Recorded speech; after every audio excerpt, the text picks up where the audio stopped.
welcome back to Magic and the Noise. Today we have a special guest with us, Tom Matt of Upsight Vision. So he's the creator of Upsight Vision, and currently he's endeavoring to share this with the world. Welcome, Tom. It's really good to see you. Thank you. Thank you very much. Yeah, let me give a definition of what Upsight Vision is, because I'm sure many people won't be familiar with it. And how I even acquired it. So about a dozen years ago, I came out of a severe mental health and addiction crisis. And one day, I wrote a book called Jesus Goes to Hollywood, a memoir of madness. So this talks about that 1 year of psychosis and breakdown. As I came out of this, something had rewired in my brain. Something had changed. Something was turned on. Something was upregulated. There was a shift that stuck. And I have this ability to shift my attention, stare either with my eyes closed or eyes open, look off, and I can see these holographic images that are everywhere around me, around us. Not only can I see them, but I can interact with them and change them with a thought.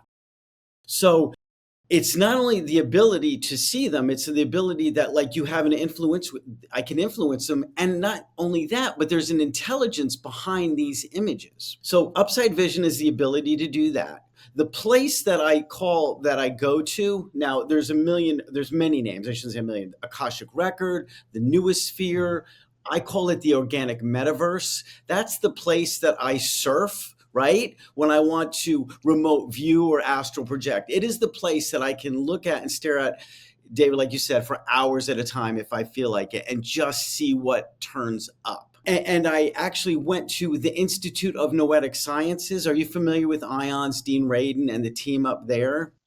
And they did testing on me, right? There's a peer review paper coming out sometime in the next 30, 60, 90 days. I don't know, soon, I hope.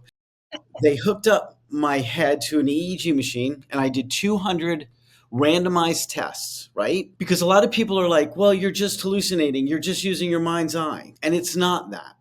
The mind's eye, I used to run an advertising agency, and the mind's eye is like, I have a good, vivid mind's eye. I can drive a car and you could be a passenger and I can talk to you about, I use this sample all the time, example, the Jaws poster. When I was a kid, Jaws was a big movie. I could talk to you about that and I could pay attention to the road and I could drive the car. If you said, Tom, can you see the Jaws poster with Upsight Vision? I can't. I have to pull over and see it, or I could be a passenger. So it is an auditory, it's a visual, it's a motorized thing. I can't do those two things at once. So that's one way we know it's not internal, it's external. The other one is my eyes dilate, right? When my pupils dilate, not my eyes, my pupils dilate when something is arousing or exciting. And another way we know it's external is that there's something called smooth pursuit, which is when your eye tracks an object. Let's say if I saw a leopard running across, or not, a lion running across the savannah. To follow that, if you follow it, if you're actually following it, your eyes are smooth.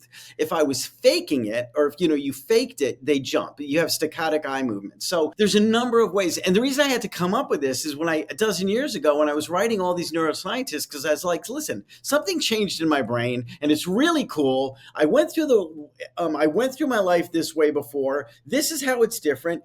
Granted, there were many drugs involved, but those drugs are no longer there. I'm a dozen years sober. I put that stuff behind me. And I think it's important, right? There's an intelligence here and I'd like to study it. So I had to come up with all these ways to describe it so I would be taken seriously, not to mention getting clean and sober. So finally, a couple of years ago, Dean Radin, I was supposed to go somewhere else before that, but COVID happened. Dean Radin, we got up in a lab and this test is done. So I kind of touched on a lot of things, but I think it gives a playing field. And the reason we're here is one of the things I can do is remote view. Now, we should definitely get in the definition of how you guys define remote view, because you're correct, and how I've taken liberties with that, because I do a little bit different thing. I think it's important because I unintentionally had this guy, kind of argument with this guy. I'm like, okay, you win. You're definitely right. But let's get some common ground here, because there's a piece of it that I'm certainly doing. The ability to see psychically with your vision in different ways, like there's a lot of variation, but it's basically accessing your psychic ability, that's existed forever, right? But remote viewing is a term that came out of the military studying this within soldiers to try to emulate it on command through a scientific, repeatable process. The only thing that makes remote viewing different is you're psychic, which is just more spontaneous, maybe less controlled, maybe not repeatable, maybe unique to an individual, that kind of thing. Or you have remote viewing, which is a set of protocols that you follow step by step to get a repeatable result every single time. So this is sort of the difference between the two, but remote viewing is still leveraging the psychic aspect to get the results. Good. Okay, that's helpful, and that's how I've it's been explained to me. And the goal, let's be clear, from the military is to find something or hit a target, and help them out, right? I would also add, though, I think for me as well, remote viewing, it's not just that it's like a scientific application of psychic ability, but I think that the target being blind is a component of remote viewing that makes it a little bit different than just psychic knowing or psychic exploration. Because I think with psychic exploration, you know what it is you're looking for, you know what the target is. Whereas with remote viewing, I do think that the being blind to it is an important component. And to some extent, I use that as a marker to evaluate the validity of it so that it's a little bit less biased. And so with Upsight Vision, that's why I'm interested in talking to you today about this, to see like how, because I do think that it maps on. I think you're right. The data stream is what I call like the Akashic records, or this thing that you're dipping into and you're getting these holograms out of it. We find with our remote viewing, and I think in the community, in the broader remote viewing community, that it's often the data can be shaped by your personality, your interests, your biases. And so I'm interested in how you might see that in your holograms. Do you see any evidence of that? And yeah. Absolutely. So yeah, that's a really good point. And the reason I've stuck so much with the Upsight Vision, right, is because I know I can do that 100% of the time. I knew I could get in a lab and I could do this and there would be no excuse, right? If you were going to give me a remote viewing test, I have no idea how good I would do. I'm not confident that I would do, as well as some of your practice remote viewers. I've never done a series of tests like that. Now, and I would love to get your opinion on this, because one of the things that let's use remote viewing, that I remote view and I see a time and time again is at the quantum scale, right? The DNA strand. Are you guys familiar with this image I have of the DNA strand? Are you familiar with the candy cane hooks on it? Have you seen that? Yes, but for our audience, do you want to explain it a little bit? Sure. Let me explain to you. Very good, very good. Just want to tee it up. So what I think I'll call it remote viewing or astral projection, but I'm looking at this, that this event is taking place at the quantum scale or at the very small scale. And I'm watching invisible fields interact with our DNA. Now, if I was sitting here next to a geneticist, they're like the pieces, and I've drawn pictures of this, and you can find this on my website. You can have a link to it. If there's little candy canes and there's this stream, I call it a dark matter stream going through the DNA. A geneticist would say that's insane. That's not there. And I would agree. You can't see that through a microscope. But remember, when Leeuwenhoek discovered microbiology, nobody thought there were little small things going around however many hundreds of years ago. So this kind of is the same thing. What it has to do with remote viewing is that these candy canes act in a particular way. There is a picture of them before. I have a snapshot of what they are. That's the one I draw. And there's a picture of them after. And I'm kind of using this as a control. If somebody else is, in fact, I'll use air quotes, remote viewing the same thing, they'll know what happens before and what happens after. And if we're both seeing the same thing, just like a cell divides from 1 to 2 to 4 to 8, 16 turns into a frog, that's really cool, right? Now we don't need, and I'm just doing it because something changed in my brain. Maybe we can bring a technology into it. Maybe we can figure out what frequency is, what field it is. So let me stop there. Would you guys consider that remote viewing something, or would you consider that something else? Remote viewing, again, from the military scientific perspective, is repeatability, right? So what you're describing is a different methodology. They have their own method that they've brought out into the civilian population, and you have a completely different, unique method that's derived from your own experiences. But if you can repeat that consistently through verifiable kind of problem solving, or you can teach somebody else to do something similar and they can confirm what you're seeing, because I believe that's what you're describing, that would be repeatable. So that would be scientific. So I believe that would fall within the framework of remote viewing. Okay, that makes sense to me too. Now, I do have another question. So, how do you consider? So, sometimes when I do this, I can go back in time, right? I can see now. Again, remember, everything I'm talking about is hologram. Let's describe what that looks like. Have you guys seen The Queen's Gambit? Did either one of you happen to see on Netflix? Okay, there's a scene where the protagonist lies in the bed and she sees the pieces of the chess pieces on the ceiling and she moves them. That's part of her thing. And she's on, I think she's on speed. In the 50s, they were giving speed out to all the kids in orphans. I don't know if that's true. Whatever the case, she was on something and she would see these things. When I saw that movie back then, I was like, well, that's exactly what it looks like. If you haven't seen that, most people have seen Iron Man. And when Tony Stark is in his office, he's surrounded by these holographic images. Now, it can be that detailed, okay? They're usually one color tint, but I can't swipe left. I can't find files. Maybe someday I can't find files like that. But it is that submersive. It is that submersive. So that's what it looks like. What I was going to ask you about though is sometimes I'll look back and I'll look over there and I'm like, oh, wow, that's my kids playing, right? When my sons are grown men. When they were kids, I'm like, wow, that's my kids playing in the backyard. And I'm like, is that really them, right? Could I have gone back in time or is it like some kind of memory? Is it some kind of memory? Because obviously I don't remember, but it's something that looks like them in what looks like my backyard. That's kind of fun, right? I mean, that's really, really cool. Well, go ahead, Sasha. No, go ahead. I'm going to have coffee.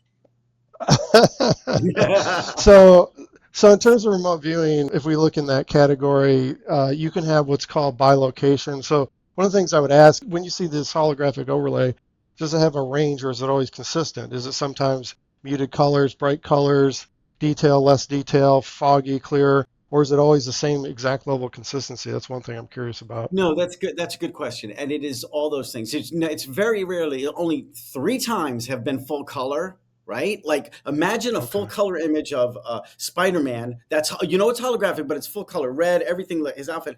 And then by the time I think, wow, can I manipulate that? It's gone. And that's happened 3 times. And I was like, I'm ready for it. I'm like, hold on, and it's gone. So it's not full color. It's not. It's one color. It's clear, typically, with a one color tint, or it's smoky, maybe a little hazy. But to your question, and sometimes it's a silhouette. But to your question about detail, now I can't hold these. I cannot do a snapshot. I can't analyze and look at it.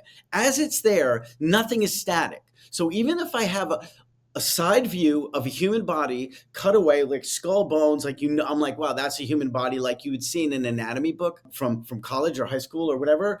As I'm looking at it, it's not long enough to see is it in the right place, right? I know the heart's in the right place, but generally, is a circuit, you can't hold it that long. It's 10, 20, 30, 40 seconds. Now I have a hypothesis. If a bunch of us were in a room, we could do that. I think if we had enough brains that could do this, and this is based on me remote viewing some gray aliens, and if you want to get into that, we can. But I think there's a way to do that. You got to find somebody that can do this like I can. I would say, to me, I map this onto bilocation because I've had bilocation experiences, and the first one I was at Stonehenge. I could feel I don't know, I was there, but I was there too close to the stone. So it was rubbing against my cheek and I could feel like this was really rough.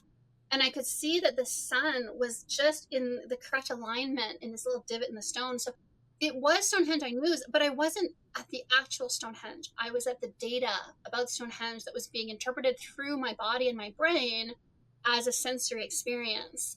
And so when you go to Stonehenge, there isn't a divot in the stone for the sun, but the information was that there's an alignment to the sun that's important here. And that's how it was translated by my body, right? And so I experienced it as being there. And it was so, like you're saying, it was so quick that before I had a chance to let's turn around and see what else is here, I was back in the room. But then since then, David and I have been working together. We've been kind of experimenting on all kinds of things. And one of the things, and we've talked about this in our prior videos, he does the boost, where he boosts the bilocation. And in those instances, I was able to stay in that place, in the target. And it's not that I'm at the target, it's that I'm experiencing the data as though it's a virtual reality, right? And so the information is being put through my eyes, my ears, my touch, my taste. And so in that way, with that boost, and I think this is relevant to what you're saying about having a group to strengthen it, I was able to pick up a rock and taste it and to get a sense of the environment that I was in.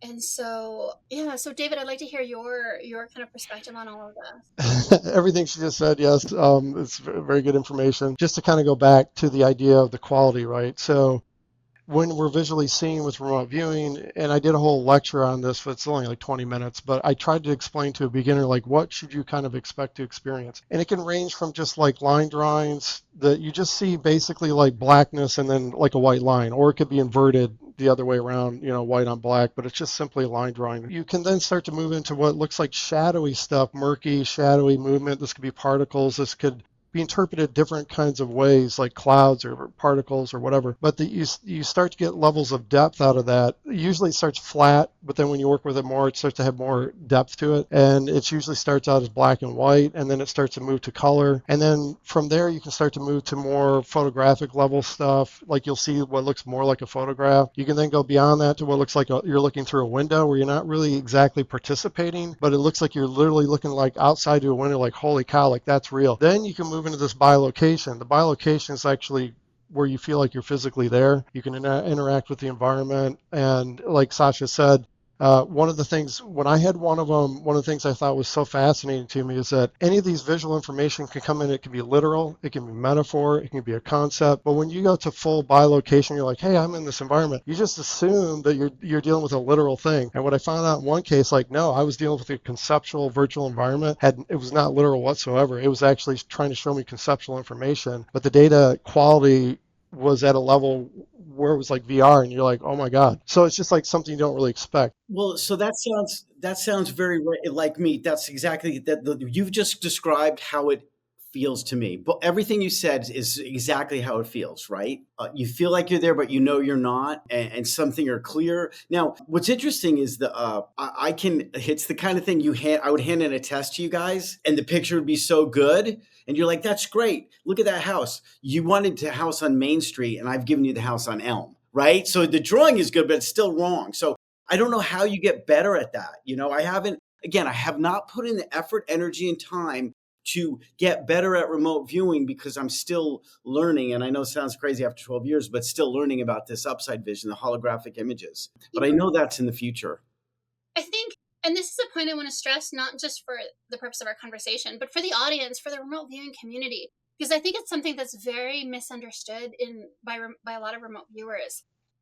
You're not when you're and also I want to say what I see is very different from what David just explained. I have aphantasia, so I don't see it in the same way, but I still get very good visual information in my sessions.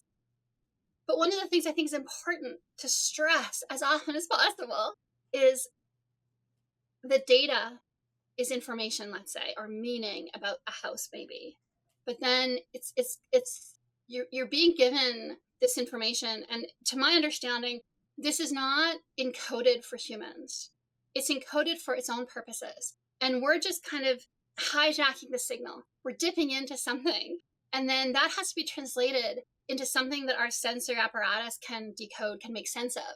And then on top of that, it also has to be translated into something that your mind, you yourself, can grasp. So if you give the same piece of information to a physicist and someone who's never studied any physics at all, the person who's never studied any physics might say something about quantum mechanics. I'm seeing little particles bouncing around. A physicist might say, oh, I'm seeing quarks, and this is what they're doing, and this is the fields that they're embedded in, right?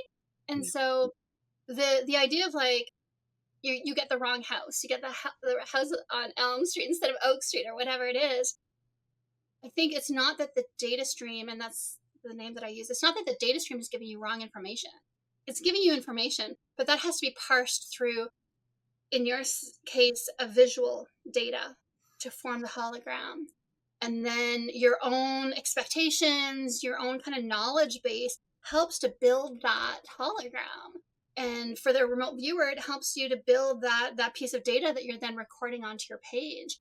And so that's where you get bias that comes in, or, it's not necessarily that the data stream is offering you wrong information. And I think that one of the ways that we have evidence for that is what David was suggesting, that sometimes you're seeing a metaphor and you see it Oh, so yeah. clear, right? But it's just a metaphor. So you think in one of my sessions, I had a gold statue of Lucifer, and I could see it in detail, and it was Art Deco, and I could taste it. And it was actually luciferase, an enzyme. So even though I saw that statue visually, which is so rare for me, it was a symbol for luciferase, right? And so it's not that, right? It's not that the data is wrong. It's that it's you're just parsing the meaning. That's my No, everything you said is 100%. Let me give you a couple examples because it's fun. When I first started doing this, right, I would ask questions and I want answers, because when I do this, I was like, well, this is so incredible. It has to care. It has to want to give me the information, right? One of the things I said, listen, I don't understand. What is it going to take to get this answer? And it literally showed me a metaphor. First of all, I didn't understand what it was, but it was, I'll tell it to you. You'll get it right away. It was a grease container for underneath the car, and there was an elbow moving around in it. I'm like, elbow grease. I'm like, wait, are you playing with me? I'm like, is this thing playing with me? It was wild. And I was like, okay. And I really was. I was like, oh, it's like that, huh? And I realized even that was like the first couple of years. And I realized even then, this is an intelligence that I don't know where it's coming from. My wife says it's a part of us that we don't remember. It's buried in our DNA. That maybe that's partly true, but it feels like it's outside of me. It really does. It feels like it's coming from somewhere else. Now, on top of that, you talk about there's this when I came out of this, I was obsessed with mathematics, right? I'm not a mathematician. I had a business advertising agency. I was a creative person. Again, I have a vivid mind's eye. And I read all about math, and it would start showing me pieces, topological spaces, manifolds. And then I'd go do some math problems. I would come back, and once the math matched the pictures, it was like gamification. It would be like, okay, now you're ready for the next thing. It didn't have like, okay, you're ready, but I would see the more difficult part. And I'm telling you, over 12 years, and finally a couple of years ago, I'd finished this thing. And it showed it to me when I was ready and literally passing tests. Now, I didn't know I passed a test. Sometimes I would get it right and nothing would happen. Then months later, the next thing would come in. So that is exactly right. Now, that's a lot for people to accept. A lot of people are like, they're not going to, if they haven't done it yet, it's really, really hard for people to understand. But if you're in the middle of something opening up in you, don't turn away from it. There's something there that obviously the fact that it's opening up, it wants you to pay attention to. And I do think, listen, we can make fun of this, but I think we're ascending. I don't know what's happening, but something is happening with humanity. I've gotten about 1,500 names from people who have Upsight Vision to one degree or another. That's why I wrote that PDF. Now that I knew there were going to be more than me, because at first I was like, wow, I'll be the only one to have this. It's really cool. And like within a month, I'm like, I don't want to be the only one that has this. That's like the worst thing in the world. I was like, I can't even believe I had it. But anyway, I'm not, thank goodness. And people, like I said, people have had it and they've been told, like since children, this one woman's like, I had it. My mom told me don't tell anyone that because you'll think you're crazy. Right? So we're not given the tools, the education, or anything where we can explore this space. And I hope that changes. I really feel like it is changing because so many people now, it's that bias thing. I'm connecting with those people now, right? But still, I think it's true. I agree with that. And Sasha and I, with remote viewing, we're constantly trying to explore and expand the knowledge through testing and direct experience. Because I'm an engineer and I do this normally with my spiritual psychic development, something I've done for decades. So when I started to learn remote viewing, it was just sort of a natural extension of what I already do. To me, this fits in with what you're describing, which is to try to build a framework of understanding so that people kind of have support through that process in different ways. It gives them some support, like you had with this other individual, because they're like, oh, okay, I'm not alone. Other people are experiencing the exact same thing, and then they're allowed to basically go further with it, essentially. Yeah, and a woman wrote a story. She wrote a story. She wrote this on Reddit 5 years ago. When she found out about me, she posted on my Facebook page, which I never go to, so don't go there. But anyway, And it's about when she was a little girl, 10 or 11, she had a sleepover with a friend of hers. While they were sleeping over, they were on the bed, and this girl saw invisible things all the time. And she felt comfortable with her friend, and she said, "Hey, do you ever see things that other people don't see?" And her girlfriend said, "You mean like the two fish that are floating in front of us now?" And they were both like, "What?" You know what I mean? They had this great conversation. They both saw it. Amazing, right? The girl moved away and they didn't see each other again. And the other girl got older. And as she got older, she lost the ability to do it. I don't know if it's puberty, but she lost it in the 20s. But in any case, when she connected with her again through Facebook, again, this is going back 15 years, she goes, "Do you remember the time we slept over?" She goes, "Yeah." So that was wild, right? That is a real world. It's an anecdote, but it's still a data point. These people have this experience. They see this thing that we are not taught to. In fact, we're shunned away from it. That's wild. That tells me right there, if we really have, the question is, why would we have a need for that, right? And unfortunately, I think for some reason we need to be able to communicate non-verbally for some reason in the future. I think about it, evolution, survival. I don't know why, but that's what it feels like. And I do get downloads on feelings too, right? I do get good, bad, indifferent. I get these kind of things that are not literally upsight vision, but it's things, these knowing downloads. Without a doubt, I get those. But I don't talk about those as much because I can't get in a lab and make the gamma, alpha, theta waves jump, right? And I can't demand that, right? They just happen, but they're really cool, and I respect them, and I believe them, right? I believe. Now, I don't believe everything I see. Let's be clear. There's a real, and you probably both know this. There's a real trickster element to this that shows nonsense things or demonic things or bad things or whatever. And I don't know what they are. I say they're in the hidden biosphere. I say some of them are live. I say they present as demons, but they're really not. I don't know if they're living. I don't know where these ethereal things are from. But yeah, there's a lot of stuff out there that could scare people away from this space, right? I feel very protected. I feel very, very protected. And again, I went through hell, right? I lost everything. I went through a boot camp. I went through a psychic boot camp, and I've lost everything. But it would toughen me up psychically. So when these things happen now, it's like, no, I don't, nonsense, go away. You know what? And they don't mess with me. And I know, again, that may be for some people hard for some people to explain, but for some, I guarantee you, they're like, yeah, I know what you're talking about. It feels good to have that protection, by the way. Very good. To go back to your point about sort of the changes that are happening, and you're talking about the future and psychic ability, AI has been introduced into our environment. You can see the impact that that's having. And in my opinion, what I felt was going to happen was that our psychic abilities would be like a counterbalance or a check to that kind of impact on our society as an offset. Yeah, I agree. I feel like something's happening. For me, I tied into a little bit the weakening of the magnetic field. I really do think that is opening up our psychic abilities a little bit. And I agree with you, Tom. I think there is something that is coming where we will need these abilities. And I also think, I always talk about it, David and I talk about the data stream, and it is an intelligence, and it has the ability to some extent to interact with you on a very personal level. And we see that in synchronicities. So one of the things David and I have observed is it doesn't really matter who tasks a project. So if I task David tasks me, we task other people task us. There's a narrative that we're starting to see that's being shaped through all of the sessions that we work. So there are these really fine threads that are connecting things that there's no reason for them to be connected. And I do feel that the data stream, like you said, it knows you, it plays with you. It'll be a little bit playful sometimes, and sometimes it helps you a little bit. And sometimes it gives you synchronicities to stumble upon to make deeper meaning of the information, right? And so, yeah, I think that it's just quite profound when you recognize that that's what you're engaging with and interacting with. It's not just a database and you're just querying the database. It's something that has that interactivity. So here's a question for you guys. Let me tell this anecdote or this thing. One of the first things, and again, this is the remote viewing astral projection. This has happened 10 years ago. And I tell this a lot of podcasts because it's kind of wild.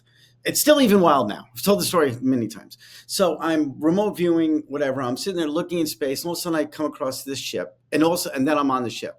Now I'm on this ship again, holographically, and there are these traditional gray aliens, right? They're standing in a circle, what looks like a circle, and they're looking at this, what I think at the time, a little bit farther away, is a clear glass table. As I get closer, I'm like, again, when you see this, I'm as surprised as you would be, as if I'm like, what's going on here? And I get closer, and I realize they're remote viewing a town in the U.S., right? And those big eyes they have are covering, like there was the thing wasn't clear. It was a town, so it was on a glass table, but it was a hologram of a town. It was a hologram too. And when the person would walk around from the one gray alien to the other, the eyes of the gray alien would pick it up. So like it was like a symphony or a chorus or orchestra, and they all had a part to play in getting complete coverage on this town. And I was like, wow, again, all this is happening so fast, less than a minute, 30 seconds. I'm like, wow, this is cool. I need to watch this. As it happens, two of the grays look at me, right? I'm like, wait, can they see me? And they start coming towards me. I'm like, I'm out. And that's it. That's the story. But I was like, so do you have experiences? Have you seen something, and do you know they can see you? Because since then it happens way more than you care to, admit. These things see you. Something there looks back. For me, within the remote viewing protocols, no. Within other stuff that I do psychically, spiritually, yes, I've had other experiences, not quite like that, but maybe in that category. I've had a few. The most recent one, or maybe the one that I'm most comfortable talking about, I guess. I did remote view the Black Knight. Is that the one that you were thinking of, David? You can tell that one, which is fine because I think that works. But I was thinking about a long time ago, you'd seen that you were being watched, I think, right? The Watchers. Yeah, but I'm more sensitive about. Yeah, you don't want to talk. Yeah, you don't want to fair. talk. I get okay. No, I understand. I totally understand. The Watchers, like I've done it a few times where I'll be in someone's chat on a YouTube, and if I bring up the Watchers, I get an immediate disconnection. Like it just kicks me out of the chat, or my computer goes all glitchy. So it's something I can mention in passing, something about the Watchers, but I'll say something more about the Black Knight. And I was interacting with some kind of an artificial intelligence that had an awareness, that some level of consciousness, and I did see it see me looking at it, and it responded. And it was a vaguely threatening kind of, like, I was just aware, but again, the way I interpret it on two levels. With the Watchers, that was more of a live thing. Like it was in the moment, and I knew that there was that interaction. But with this, I feel like it's embedded in the data. And I think what happens is some consciousnesses, some higher level intelligences than we are, but also some humans who try to develop this skill. I think you can put like a tripwire around your data in the data stream.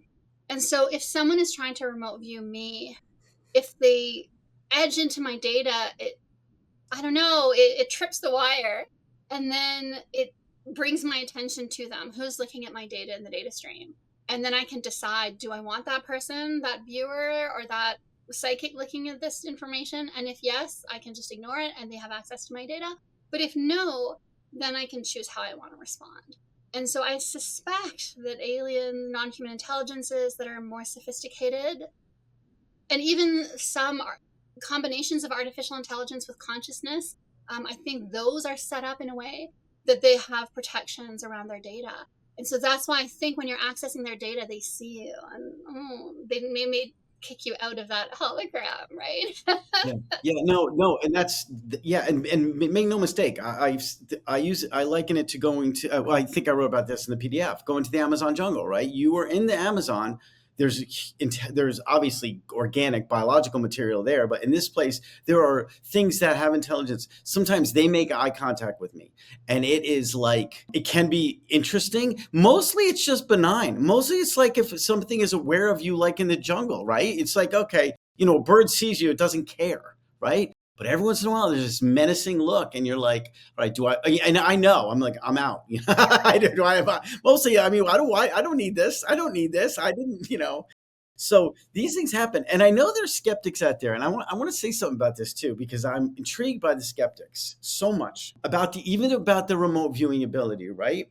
So people are like, well, you can't do that.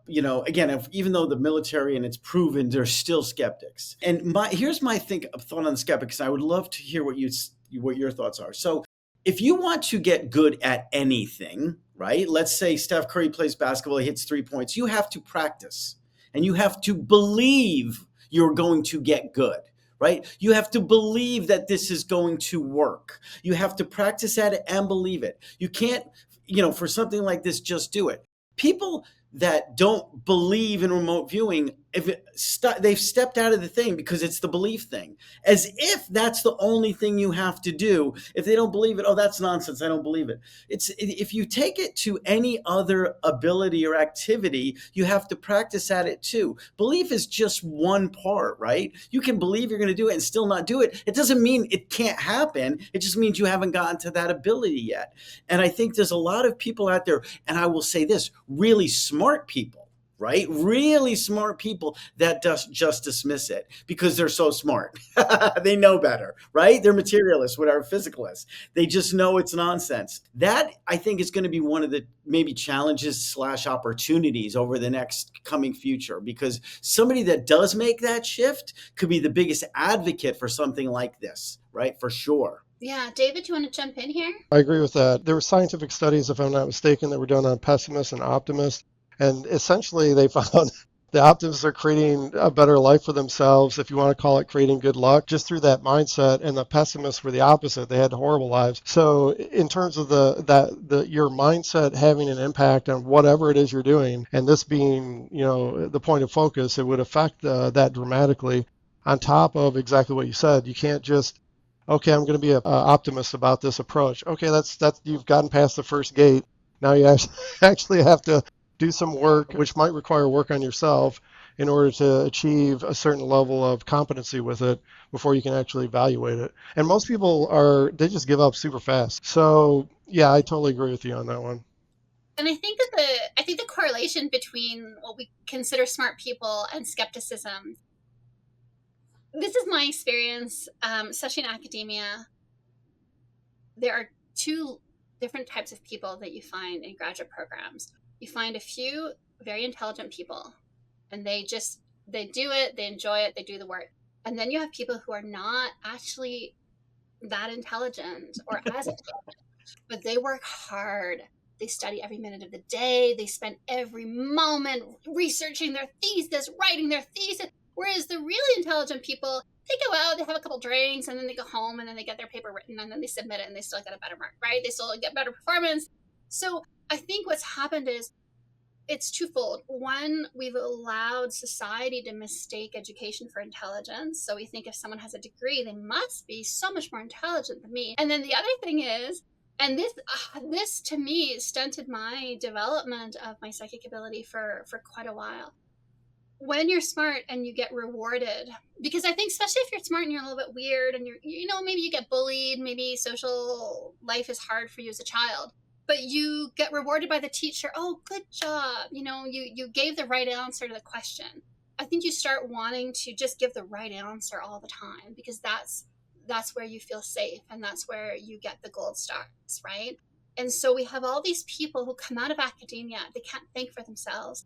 All they can do is say the right answer, which is what they were taught.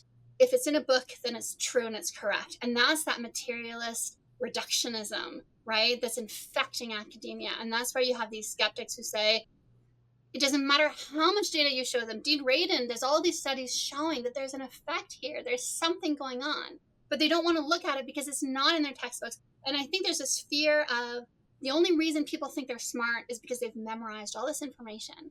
And if you change the paradigm, if you change the theories, if all of a sudden everything they know is wrong, they know they're not smart enough to grasp the new theories, that they'll have to spend hours and hours and hours studying the new information, memorizing it so that they can come off as being equally smart as they were before. And they just can't handle that. So I think they really fight to keep whatever the status quo is. And so I don't think we're going to change those people. I think it's more important to look at, I guess, the next generation and say, how can we open them up to psychic stuff? And I think Upsight Vision to me, it seems like it's connecting with young people on social media. Totally. right? That's great. That was a great summary. Thank you for that. That was really good. And I think you're exactly right. And not to mention then when they get older, they're just not going to give up that domain, that no way, they're just not going to do it.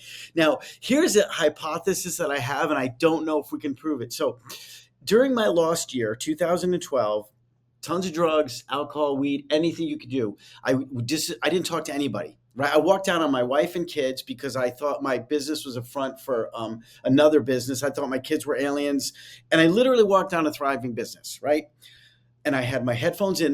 We had the dangling headphones, not the iPods. Right, and I would listen to music and watch videos on my phone all day for almost an entire year, and do drugs. Right, and I think, I've started to think over the last 6 years. I'm like, wow, there's like this physiological response of staring in this really small space with my brain and my vision. And if you think about that, and the reason I'm saying this is you bring out young people, they're looking at their phones all the time. Their brains may be developing some kind of muscle that we know nothing about. And it's speaking to them because they're 8, 9, 10 hours a day in this small focused area. Not to mention the focus of the sound waves. So there's so many pieces there. And again, I don't know how we test that, but this is a hypothesis. And again, the fact that young people are responding big time. There could be a bunch of reasons for that. Again, maybe the vaccines, something's happening to us internally. If you want to be a conspiracy theorist, it's on purpose, but whatever. These things are changing us no matter what, right? And even externally with the forever particles, there's something going on with the pole shifts. There's so many pieces that are happening we can feel it, or I can feel it. And I know you guys can. And again, I say so many people, they just don't know what it is. And yes, I think Upsight is really resonating with a lot of people. I know it is.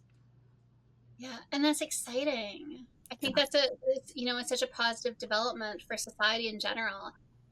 And, we were talking about this earlier this week, David and I. To some extent, I don't know if it's just that now more people are free to talk about it. And it's just more socially acceptable, maybe.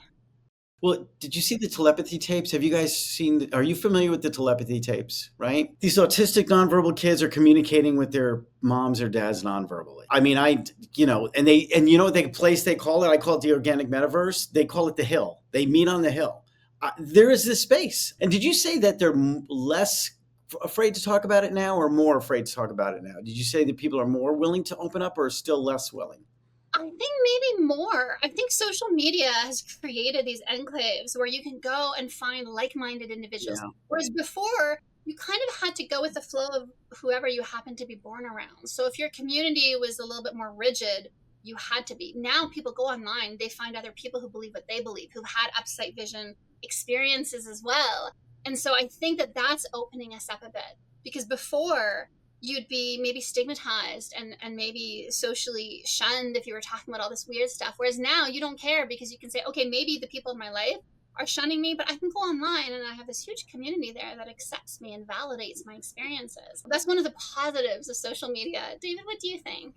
There's a lot of different elements. I do think that it is becoming a little bit more easy for people to talk about it, but we're also seeing a shift in what I consider to be the authority sources communicating the ideas of these topic matters. So we've had recent supposed whistleblowers come out of the military talking about psionics. And so I think that there's a shift that's happening that's on a larger scale that may be contributing to this kind of effect that we're seeing. There may be more declassified information that's going to come out that says like, hey, we've been doing a lot more crazy, the government, military has been doing a lot more crazy stuff than we ever imagined, and they may be wanting to make that more acceptable because they maybe they need to, maybe because things are changing and they know more than what we do, and we're going to need more access to those abilities, and they're trying to help us out. Or it could be that they need to take advantage of the population that has those capabilities, because psionics, the origin of that is a combination of technology and psychic ability. So, and this is what they're talking about. These whistleblowers are saying that they have private companies that they're starting up now, and that they have tech that they are deploying to make people more psychic. I think there's a lot of elements that are kind of at play, and the pole shift stuff, Sasha and I have talked about that and have some speculation about the impact of that in relationship to Persinger, who was a scientist who worked with Ingo Swann, who's a famous remote viewer. He did EEG EEG like you did. And it's one of the things I want to ask you about, because I'm wondering if it came up during the conversation when you got tested. But Persinger found that when Ingo was hitting the target with remote viewing correctly, the back right-hand side of his head, he had around 7.5 hertz, which was the Schumann frequency. And Persinger speculated that the magnetic field of the planet actually holds our collective consciousness, all the memories through, like, of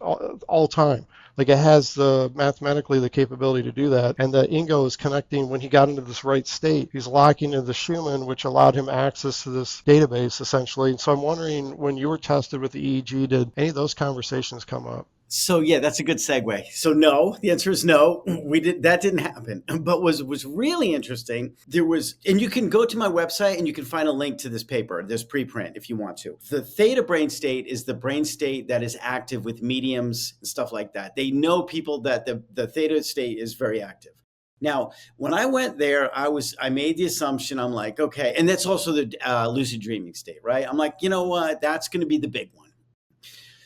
As opposed to, again, memory recall, all the brain states, memory recall during Upsight Vision. Now, for sure, the theta state in memory recall and then seeing something was a big difference. However, the biggest difference, I say it's lit up like Rudolph's nose, because they use visual images of what my brain looked like, and it's completely red, is that the alpha brain state, right? And the alpha state is when you're chill and relaxed. So they would bring up a picture of the Eiffel Tower. I would remember it, think about it with my mind's eye, bring up another Eiffel Tower. I would look at it. Now, there's no resting. When I'm looking at this, my brain is working really hard, and there's a prefrontal left area. I can't remember the scientific term. I'm suppressing something, and they're like, wow, this area is really dulled. Maybe he's trying to make sure this information comes in, this stays out. Again, I'm not saying it like they do, but you can read the paper. So that was really interesting. Because even in the alpha brain state, my brain is working when it's doing Upsight. So in other words, it's not resting. It's not resting at all, right? The alpha brain state with Upsight is not a resting state. It is a hard working state. And I knew till that. And it's funny too, because I told them, I said, listen, I can do this all day long. I'm going to make sure if next time I do this, I'm not going to say that again, because to do it in those conditions is exhausting, right? Very, very, very tiring. I can do it all day long on and off on the couch and stuff like that. In a lab, it's a lot more daunting, really. Now, this is what happened too, and I wrote about this on Twitter after. This is 2023, summer 2023. As I'm doing this late in the first day, and I do it over the shoulder, because all of a sudden, remember, I'm seeing this holographic thing, I'm looking at it, this gray alien just walks into my biofield or whatever, and I'm like, okay, don't pay attention. It's going to mess up the testing. Ignore it. It'll go away. Ignore it. It'll go away. And I did. So it was there for like 3 or 4 of them, right? And I wrote all these notes down afterwards, because I had to write all the notes about the experience. But I'm like, okay. I thought, I'm like, God, if we were here to test non-human intelligence interaction, we could have a field day.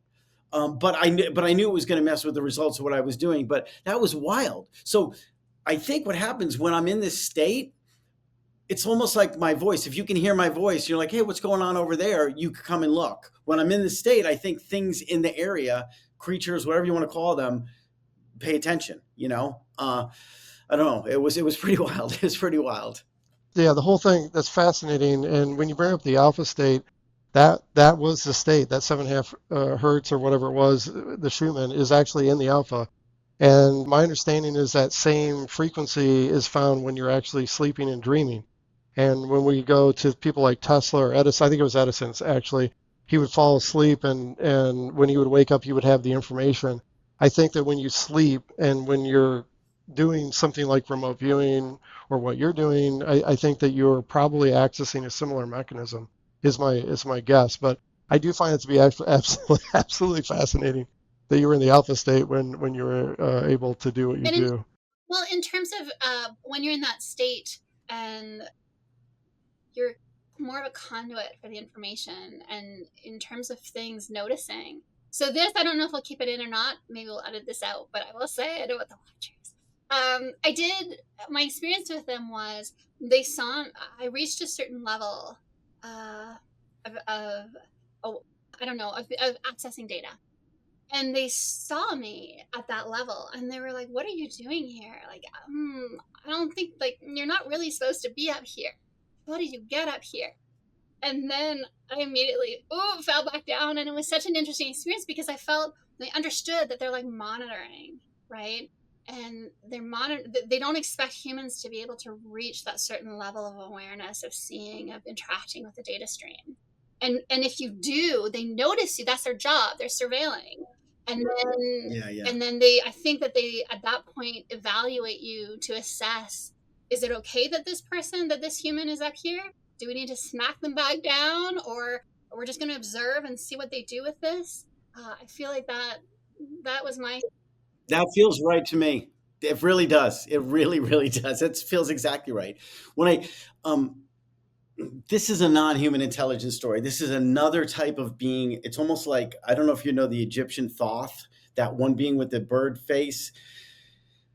I don't know. I actually, let me take a step back before I tell that story, because David, it goes to what you were talking about, getting permission by our government to say these things are real, right? When I first came out of this, I wrote my book and I talked about how families can come together with my wife on some of my book clubs about, hey, you know what? You can go through drugs, you can leave everything, and you can bring your family together. Right now, and guess what? He's got this unusual ability called Upsight Vision. That was 5% of these book club talks. The most thing was bringing the family back together. This is going back to 2020, and it was a big deal. I love that, but I cared about the upside, but I wanted to get it out there, right? And I didn't, even though I minimize my alien contact in the book, because I was not about to come out of a mental health breakdown, checking myself into a psych ward, being homeless, having Upsight, and having the aliens show me how to do it. It was too much. I wrote about it in the book, but afterwards I'm like, listen, forget the alien. You know what? And I was on drugs, so maybe that really was it. When Avril Haines in 2021 in the National Cathedral, she's the defense director, national security advisor, something like that. In 2021, when she said, there are ETs here on us, I'm like, it literally gave me permission to start searching for people that were talking about this. I was always there, but I always led with the academic side, looking for a team of neuroscientists that can study my brain. And I even had the out because the other things happened because I was on drugs. Listen, the more open I am, and again, this is going back 5 years now, or 4 years, I'm like, I'm more comfortable with it now because I know other people have these experiences. So, all right, I wanted to tee that up. So about saying this non-human intelligence, we're in a townhome. This is 2 years after I come back, and I say everything's holographic. This one incident, and this was the wildest incident because of what these beings did. They were translucent. I wake up from a dream. I look over, and there's these 3 beings in big robes, bird heads, clear as clear. They were like glass. And they were there, and I wasn't scared. I'm like, wait, the thought was, well, these are the guys that messed with me when I was having my drug years. And I got out of bed, and the one of them was in the front, right next to the bed. The 2 were behind it. It's like the first one was under some kind of test. And I kid you not, it backed up when I got out of the bed. So, when I say it floated back, and I was like, and I went to the bathroom. That's the reason I got up. And as I'm going to the bathroom, I'm like, could I bumped into that thing? Because when you think of a hologram, you really don't think about bumping into it, right? You can walk through it. It could, almost like a smoke or whatever. This was wild, and I went back and they were still there, and I just turned my back on them and I went back to bed. I'm like, you're going to do what you do. I'm not scared. That was profoundly wild, right? And it felt different than these hologram things that I see. And I do think these are what you call watchers. I think they occupy a place that is above and different than the other things I see. And if I want to say protection, they have my back in this space, for lack of another word. It's not scientific, but it feels real. Well, it's a fascinating observation. So that is quite interesting to see that effect, which would indicate, of course, like you're saying, that it's more than just ethereal holographic data, right? There's actually something else is happening there. Well, so I have to ask you this because I've been thinking about it the whole time. As an engineer, you got to admit there's not a lot of engineers that will want to jump into this space, right? My dad he went to college, he went to Syracuse as an engineer. He went in insurance and systems analyst, but that was his background. He would never, if he was on this call, he'd be like, get out of here. That's nonsense, right? So it takes a special brain to be able to go the engineering side and this side too. Did you have an experience that I'm very curious about what brought you to this space and accepting that this is something else going on? There's nothing necessarily special about me, but in terms of my path through life, essentially what drove me initially was, does God exist? If it exists, what is it? And what's my relationship to it? And I didn't want to understand that from a book. I didn't want to understand that from what other people were telling me. I wanted to understand that in a direct way. And so that drove my process or path through my entire life. And you're not going to find God in the normal experiences. Like I just deduced pretty quickly, like out of all the stuff that I'm just surrounded by, clearly God doesn't exist in a format that I'm looking for there. So I have to go somewhere else, right? So where is that? Well, that's internal, of course, but it's also seeking out experiences that are not normal, because that starts to put you in a category where you might be able to start to learn or move closer to whatever this thing is, if you want to call it God, right? But through that process, I would just constantly learn from those experiences and use them like stepping stones to move closer and closer to the source, essentially over time. But I use the engineering component to like reverse engineer. Like when somebody would have normally a normal person, I suspect, when they have an experience, it's just like, wow, blah, blah, blah, blah, blah, super exciting and all that, and it's great. For me, I'm like, yeah, I have that piece, but then I'll sit down in meditation and I'll go back and reverse it and play it backwards and forwards in my head for days. Yeah. And what I'll find is that process actually unlocks more information. There's information that typically is lost to you that you're not even aware of. You think you have all the information. It's really interesting because it's like, but there's other information there that you can only unlock through this process of decoding the experience and kind of going through as far back as you possibly can, even before the furthest thought that you thought you might have for the beginning of the experience. When you go through this, you might actually find like, oh my God, there's like 2 or 3 things that happened right before that were part of that sequencing, and they were really critical. And then it starts to gain, new learning, new understanding, and you can leverage that information for the next experience and next experience, and then you keep going further and further and further. But it's this analytical process that you have to do outside the experience. You can't do it inside. You do it inside, the whole thing collapses. You'll screw it up because now you're switching into your human part, and that your human part is not really designed to access this stuff. You have to go to your non-human side, and that's the part where you experience these things. And then I worked with it after the fact through the other part of myself. So Yeah, no, that's great. That's kind of what I do, but you summed it up really well. Okay, that's absolutely it too. I love that. That's good. Thank you for that. Yeah. That's why I was excited to bring the two of you together as well for the conversation, because that's one of the things that I've learned. I'm very analytical, and so that's just my default setting.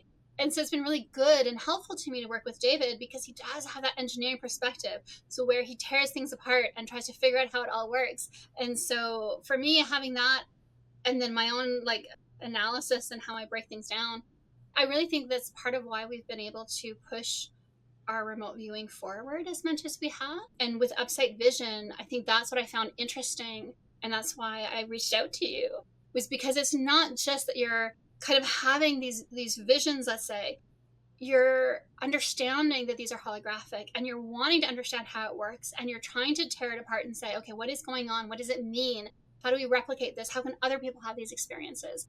And like you said, you're pushing towards, how do we refine it so that we can better establish this is the true information, and then this is kind of like my personal overlay that's maybe warping some of the data a little bit, right? And so I think I think it's achievable. And even applying from remote viewing aspects that maybe we found that helps increase accuracy, or our analysis that is able to tear more meaning out of some of the noise sometimes. I think applying these things to Upsight Vision, I think it could really be fruitful. It's funny, the whole expertise thing. I had 2 MRIs, right? Because once I knew that that I could do this, I've seen so many movies, science fiction. I'm like, oh, great, I can do this. I've got a tumor. I've got 6 months. I really, really believe that. I was like, this is a gift, but it comes with a curse. No damage from drug use, no stroke, no nothing. Brain is fine. So okay, well, if that's true, what's going on, right? Well, they don't know. Something must have rewired. I'm like, oh, duh. You don't say that to a neuroscientist, but duh. So I emailed every neuroscientist that wrote a book, every smart person I could think of that wrote a book for the general audience, and even other people. I just emailed so many people, and nobody has answers. And after a while, and wrote this in the PDF that I just wrote, the one you download. I'm like, I'm the expert on this now. I'm literally the expert on Upsight Vision. I'm not a doctor, but I can tell you about at least my experience. And by giving it the name too, because ions, Dean Radin is like, do we want to call it that? No one knows what it is. I'm like, listen, fair enough. No one knows what it is, but it's the perfect description. It literally is the perfect description. And since it doesn't exist, let's just use the word, and we'll say it again and again so people are comfortable with it. And I'm at a point where these TikTok people are like, these young kids are like, they kind of describe themselves. Some people write Upsight Vision, I'm like, okay, it's getting picked up, right? It's like people, they know it's a thing. And that's exactly what I wanted. But the fact is, it is its own thing.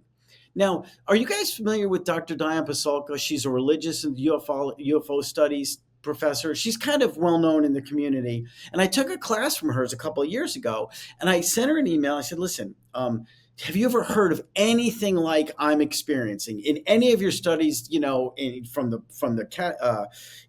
Vatican or anything like this, these buried studies? And she said, no, there's nothing like this. Now, I say that on every podcast.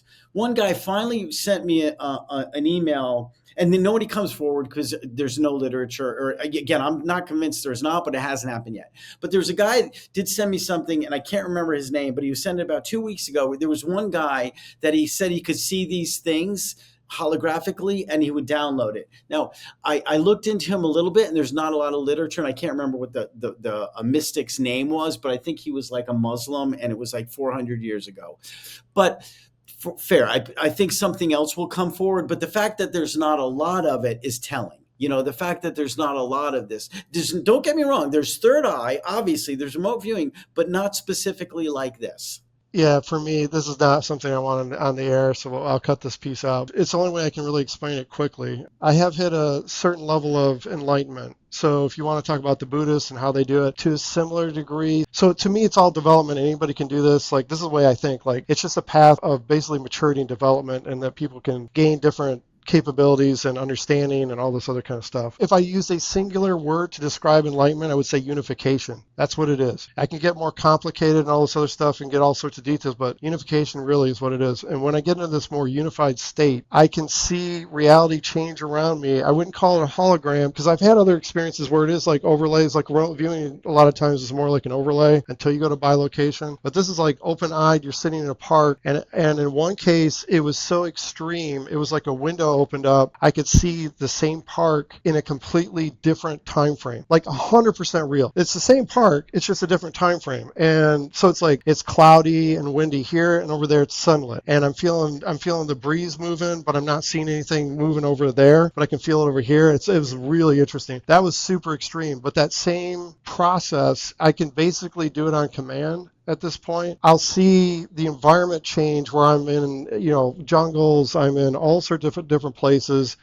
I can see animals at one point, but in one case, I actually saw a dinosaur as an example, which I think might have been from the region I'm in, like in the past. Like I think I was in the same region, just a different time frame. But in other cases, I know I'm in a completely different environment, like other parts of the planet. I'm not really clear where they're at. I think it could be parallel realities too, because in one case, I saw another park with equipment and structures that were completely different than ours. And that kind of surprised me because I wasn't necessarily looking for it. Up until that point, I'd only seen landscape, maybe some animals, and they looked pretty much normal, just different environments. So anyways, I'm just saying, for me, I can relate to what you're saying, but it's been more of a developmental process. I don't use any drugs. If people want to use drugs, that's their business. I don't judge them for it. For me, it was just more of a long process. Yeah, that's fantastic. So you said the dinosaur. So here, my first Upsight Vision, and this is in the book, right? These four things right after another. The first one was the back of a dinosaur, the very first Upsight Vision. And it morphed into blood cells moving through a body. That morphed into a slot machine. That morphed into the Grim Reaper, right? So those are the four things. And I'm like, I'm never doing drugs again. This is the coolest thing. And I knew I could do it without drugs, right? It was this inner knowing. So all those things happen. And if we think about that symbolically, because it's weird that I didn't think about this symbolically at first, but it's the past, life, survival, and death, right? Those are the four things, right? If you want to break it down, the past, life, then survival and death. But the dinosaur thing, that blows my mind. I'm sure, so yeah. So do you think you're not going to have an answer for this. Do you think the dinosaur thing was in the same park, but 10, 100, a billion years later? Is that what you're saying? Yeah, I'm in Arizona, and it was like a swamp. A long time ago, it was a swamp, and they had more like dinosaurs in the area, and it was a more swampy environment that I was looking at. What I did not expect, this dinosaur, when it showed up, it's like it turned its head and looked at me like I became aware that I was actually in the environment with it. And I was like, whoa, because that's never happened before. But to me, it's just different layers of reality. Some of it's time, some of it I think is other parallel realities. I try to look at many perspectives as I can. I can look at it as a dream, I can look at it as an illusion, I can look at it as simulation, and each of those help me shift around and see different things I normally wouldn't if I was just stuck in a singular perspective. So it's more flexibility of mind is what it boils down to. But and I that's good. And another thing I do too is because I always think about confirmation bias, and then one day I'm like, you know what? What if instead of calling it my bias, I call it instead of the negative confirmation bias, what if I have my privileged perspective? If I shift that, now you're like, hold on a minute. That's okay. It's not right, but I got a perspective that I'm supposed to see. When I look at it through that lens, it can change it changes everything. I guess it's the opposite side of that same coin, right? And you can all right, this is my perspective. I'm supposed to see it like this. It's not necessarily right, but I'm supposed to see it this way. And if this happened to me, so I was 49 when this happened, right? And I there's a word called umwelt. The umwelt is the way a biological organism moves through the environment. To sum it up, the way this human being moved through the environment when I was 48 is completely different when I hit 49. I see more of what's there. If this had happened when I was 20, I probably would have been diagnosed with schizophrenia or something, and they would have given me drugs, and I may have not had the life experience to say, listen, I know I can be sober. I was sober for this long. I know what it's like. It's funny that because I was older, I was be able to deal with it in a different way than somebody who may have been younger, maybe even had it stronger, or like a muscle. Maybe somebody's going to come along that has Upsight Vision like I do times 100, and they're going to take it to the next level. They're probably alive right now. And maybe somebody's telling, I don't know. It feels that way. Do you know what I mean? It feels like this person exists for whatever that's worth. It really does. yeah, it could be a person doesn't have access to technology, that's in a different country. Exactly. Yeah, it can be a problem where like if it's somebody in a temple or some isolated area or whatever it happens to be, they just don't, it's not part of their life, then they don't even have a way to connect, right? Yeah, unless we meet in this space that you're talking about. I like the space. It's funny, the Borg, you can meet in the space and jump out of it, so you don't have to be. It's not this hive mind at all. It's like, oh, I'm visiting there. It's like getting on a call, a community like this. Everyone can have a conversation. You pause, let the other person talk. So yeah, it exists. We just are literally novices. We are just beginning. One of the things that you said earlier, this idea that the system that is allowing this to work the way it does seems to recognize when you're ready for this to happen, when you're ready to progress to the next step. And I think it does that on an individual level, definitely, but I think also on a broader societal level, maybe. And so I think you're right that there probably other people that are coming up, and they're going to be able to take this further. And I think the timing of that, I don't think you can rush it. I don't think you can force it, but you do have to make the space for them. You have to provide those opportunities. And so that's why I think your message is important. And I hope a lot of people do hear about this. What are you hoping that people take away from this conversation? Listen, again, I still talk to people that say, hey, because again, I was definitely unwell. Listen, my son, we just checked him out of the psych ward. He still believes all these delusional things. And let's be clear, I believe delusional things, right? I had these thoughts. So, but you take out the drugs, funny enough, those things go away, right? So I gave people a message of hope. Since then, and again, I still talk to people that are coming out of a mental health crisis or addiction recovery. But since then, the most people, because I talk to people like yourselves who are doing these things in a space that a lot of people are not familiar with or that are just new to, and they'll say things like I said, I had this as a kid. My mom told me never to talk to anybody about it. Or people like me, they're coming out of a crisis and they're still clean and sober, or some of them may be using, but they're just not psychotic. But they're like, I see the space. Am I going crazy? I'm like, no. I tell them get clean and sober, but I don't preach, by the way, but I just say, it helps you navigate it better. It's less scary, because you're like, okay. So my message is to get this out there. I'm starting to everybody wants me to teach this. Everybody says teach it. I'm starting to thinking about doing that. But it's still in the early stages, but that may happen.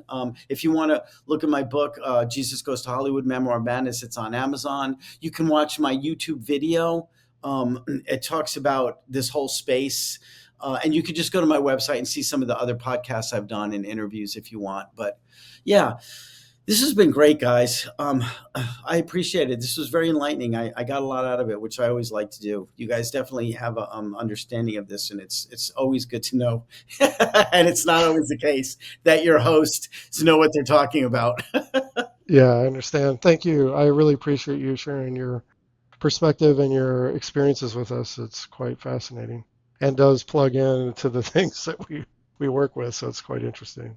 Yeah, this has been so much fun. I love these kind of exchanges and conversations because they can be really rare sometimes. So it's always nice to meet other people that understand and have the reference frame. For the audience, if you're interested in finding out more about Tom Matt's work, there are links below, and we will link to the PDF as well. So you can go check that out.